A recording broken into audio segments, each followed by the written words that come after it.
कि मुसलमानों के प्रॉपर्टीज़ को हड़प लिया जाए या छीन लिया जाए उन लोगों से। और मुसलमानों का एक बैकबोन है वक्फ रहनुमा या कायदीन है, उनको टारगेट किया जा रहा है, किसी न किसी तरह से जान ली जा रही है। और गुज़श्ता दिनों देखा गया कि बाबा सिद्दीकी को भी दिन दहाड़े कत्ल कर दिया गया और कई मुस्लिम लीडरांस या जो और मशहूर लोग हैं उनको थ्रेट आ रहा है कि मुसलमानों के पक्ष की बात नहीं कर रहे हैं। हम ये कर रहे हैं कि जो उसूल है, हमारी प्रॉपर्टी पे दूसरा क्यों अपना कब्जा जमाना चाहता है, ये तो डकैती है।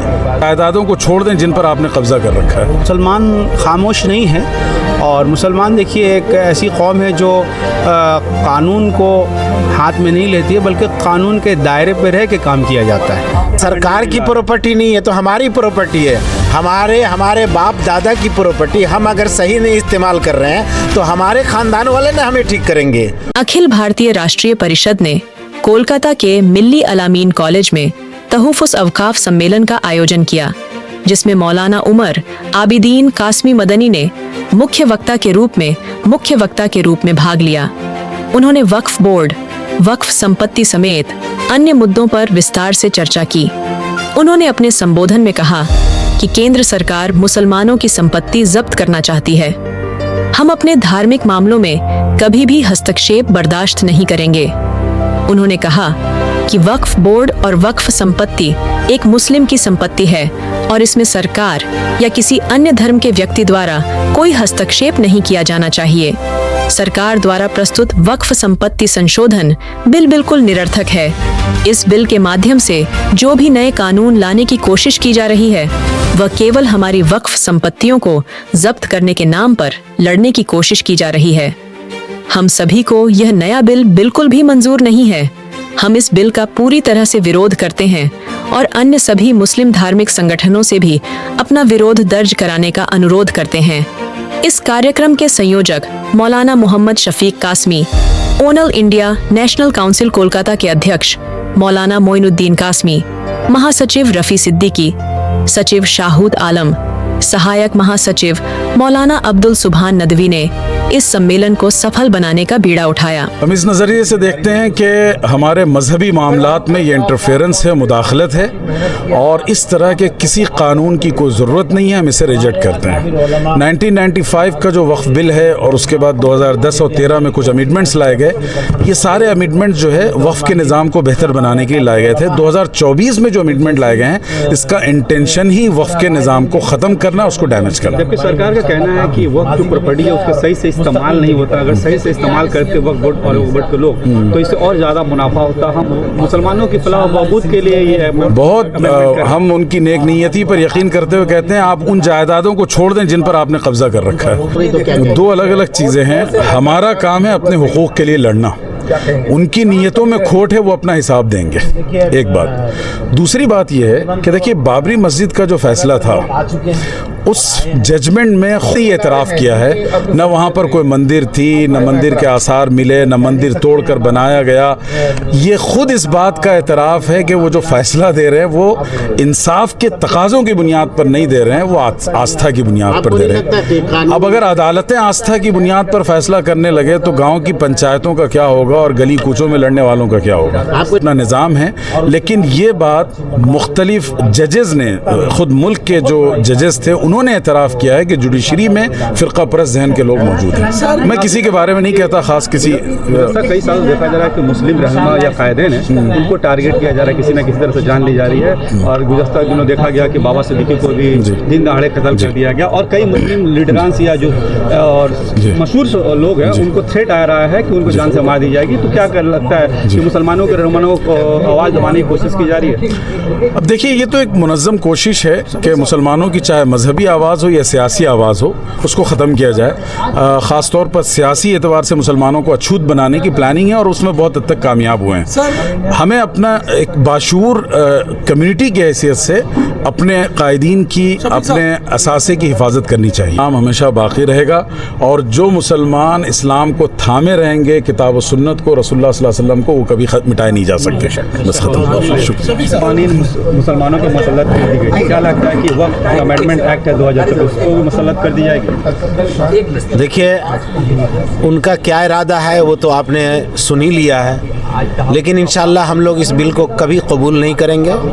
इसके लिए जो भी कानूनी लड़ाई लड़नी होगी, जिस तरह भी हमारे को कानून जितना हक देता है, कानूनी दायरे में हम लोग इंशाल्लाह लड़ाई लड़ेंगे। ऑल इंडिया मिल्ली काउंसिल इसमें क्या किरदार अदा करने वाला है? ऑल इंडिया मिल्ली काउंसिल सबसे पहले हिंदुस्तान में यही इदारा है जिसने 5 अगस्त को कॉन्स्टिट्यूशन क्लब में तकरीबन 35 से 40 मेंबर पार्लियामेंट को जमा करके सबसे पहले आवाज़ उठाया वक्फ अमेंडमेंट बिल के खिलाफ।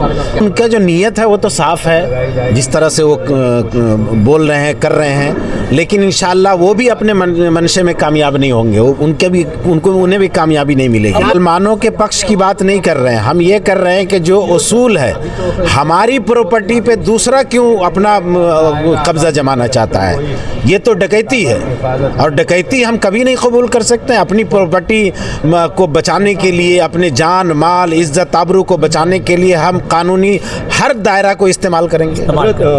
सरकार का कहना है कि जो वक्फ प्रॉपर्टीज़ है उसका सही से इस्तेमाल नहीं करती वक्फ बोर्ड, मुनाफा और ज़्यादा होता अगर सही से इस्तेमाल होता, इसलिए हम लोग मुसलमानों की भलाई के लिए अब भाई तो ये सरकार की प्रॉपर्टी नहीं है, तो हमारी प्रॉपर्टी है, हमारे बाप दादा की प्रॉपर्टी। हम अगर सही नहीं इस्तेमाल कर रहे हैं तो हमारे खानदान वाले ना हमें ठीक करेंगे, गवर्नमेंट हमको ठीक करने नहीं आएगी। कमी कहाँ है? एक यूनिवर्सिटी यहाँ नहीं बन पा रहा है, एक कॉलेज नहीं बन पा रहा है। ये हमारी कमी है, ये हमारी कमी है, हमको करना चाहिए तो वो हम ठीक करेंगे। अब जागे हर मामले में आवाज़ उठाती है और इंशाल्लाह मिल्लत का, मुल्क का जहाँ जहाँ भी फायदा है। कोलकाता शहर में कंस्ट्रक्शन तो धड़ल्ले से हो रहे हैं वक्त। देखिए कंस्ट्रक्शन का जहाँ तक मामला है, ये सब हम लोगों का उससे मतलब नहीं है, लेकिन गैर कानूनी तरीके से कहीं हो रहा है तो इस पर कानूनी मामला होना चाहिए और उसको रोका जाना चाहिए। ऑल इंडिया मिली काउंसिल का आने वाले मुस्तकबिल में और क्या क्या स्टेप आप उठाएंगे? और देखिए वो तो हालात के हिसाब से होगा।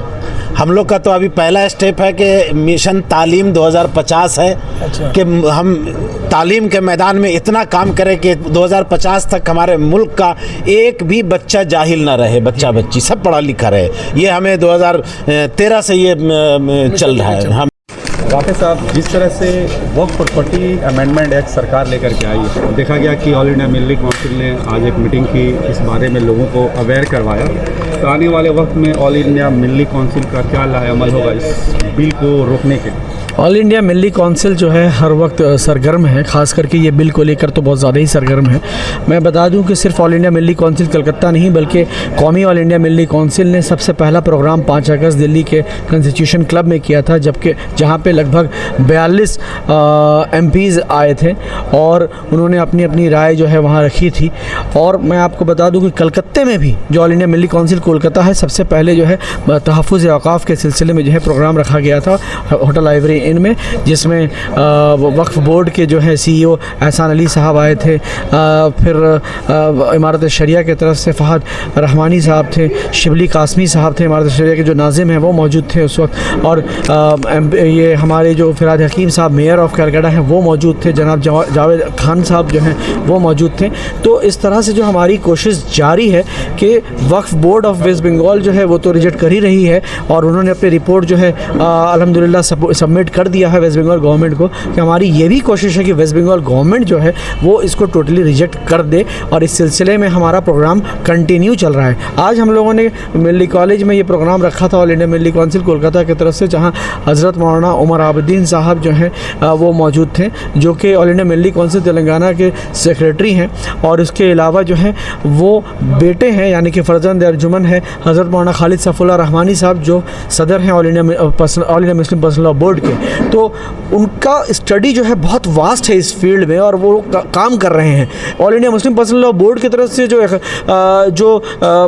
जो इनकार या फिर कह लीजिए कि जो भी रिपोर्ट्स गए हैं JPC को दिया जा रहा है, जो रिजेक्शंस दिए जा रहे हैं, उस पर इनका बहुत अहम रोल है। ये रिपोर्ट तैयार करने में इनका बहुत अहम रोल है। इन्होंने बहुत स्टडी किया है, स्टडी करके उस पर जो है मटेरियल्स रेडी किया है और all India Muslim personal law board को सबमिट किया, जिसके ज़रिए JPC को दिया गया। इनके रिप्रेजेंटेशन जो है तेलंगाना में भी जो है JPC को जो है जो हुआ था उसमें हज़रत मौलाना उमर आबिदीन साहब मौजूद थे। और आज आपने देखा होगा किसने सादा और सीधे अंदाज में, कितने शानदार अंदाज में पहले तो ये समझाया कि वक्फ़ है क्या, और फिर हमारा जो है शरई जो मसला है वो क्या है, और ये जो वक्फ़ अमेंडमेंट बिल आ रहा है ये कितना ख़तरनाक है और कितनी बड़ी एक साजिश है कि मुसलमानों की प्रॉपर्टीज़ को हड़प लिया जाए या छीन लिया जाए उन लोगों से, और मुसलमानों का एक बैकबोन है वक्फ़, उसको जो है तोड़ दिया जाए और आपस में इख्तलाफ पैदा करा दिया जाए, चाहे वो आगा खानी को बीच में लाकर या बोरा कम्युनिटी को बीच में लाकर या शिया कम्युनिटी को बीच में लाकर, सुन्नी और शिया और आगा खानी और ये सब करके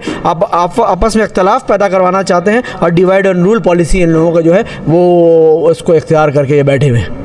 हज़रत देखा गया कि आज वक्फ प्रॉपर्टी अमेंडमेंट एक्ट को लेकर के ऑल इंडिया मिली काउंसिल की जानिब से मीटिंग मुनक्किद की, कई लोगों ने अपने तासुरात रखे, लोगों को अवेयर कराया गया। आप इस नज़रिए को किस तरह से देखते हैं जिस तरह से बिल में तरमीम लाने की कोशिश की गई? जी, अस्सलाम वालेकुम। मैं All India Milli Council Kolkata assistant general secretary की हैसियत से तो सबसे पहले मैं शुक्रिया अदा करूंगा उन तमाम हजरात का जो अपना कीमती वक्त को बालाए ताक रखते हुए आज के इस प्रोग्राम में हाजिर हुए, और माशाल्लाह इस प्रोग्राम को बहुत इंतहाई कामयाब बनाया, क्योंकि जाहिर बात है कि हुकूमत ने जो वक्फ अमेंडमेंट बिल जो अभी पेश किया है, जो अभी पास नहीं हुआ है, इसमें काफ़ी लोगों पे इस्तराब है, बेचैनी है, और लोग इसको बहुत ही इस सिलसिले में बहुत परेशान हैं कि आइंदा क्या होगा। तो इस सिलसिले में जो है एक आज ऑल इंडिया मिली काउंसिल की जानिब से मिली अल-अमीन कॉलेज में ये आज प्रोग्राम हुआ तहफ़्फ़ुज़ औक़ाफ़ के नाम से, जिसमें काफ़ी सारी बातें आई, और ख़ास तौर पे हज़रत मौलाना उमर आबिदीन साहब ने जिस तरह से लोगों को बातें समझाई है और अवेयरनेस किया है, ये वाकई में काबिल तारीफ़ है, और उम्मीद है कि जो यहाँ के जो लोग थे उन्हें ये बात ज़ाहिर तौर पे समझ में आई है, और इंशाअल्लाह ये सिलसिला जो है ये आगे भी जारी रहेगा। इससे पहले बहुत सारे बिल लाने की कोशिश की गई और बिल को इम्पोज कर दिया गया। हाँ। मुसलमानों की खामोशी कहीं ना कहीं इसकी वजह रहती है। इस बार भी देखा जा रहा है जो बिल लाया जा रहा है, अगर मुसलमान इसी तरह से खामोश रहे, क्या लगता है कि फिर ये भी बिल आयद हो जाएगा, इम्पोज कर दिया? नहीं, देखिए मुसलमान खामोश नहीं है, और मुसलमान देखिए एक ऐसी कौम है जो कानून को हाथ में नहीं लेती है, बल्कि कानून के दायरे पर रह के काम किया जाता है। तो ये भी एक उसका नतीजा है कि मुसलमान खामोश नहीं है, बेदार ज़रूर हैं, और चूँकि अभी ये मामला अभी जेपीसी के पास है तो इसलिए लोग इसके मुंतज़िर हैं कि आगे क्या रिज़ल्ट होता है, और उम्मीद है कि इंशाअल्लाह बेहतरी रिज़ल्ट होगा, और ये जो बादल है ये इंशाअल्लाह ज़रूर छटेंगे।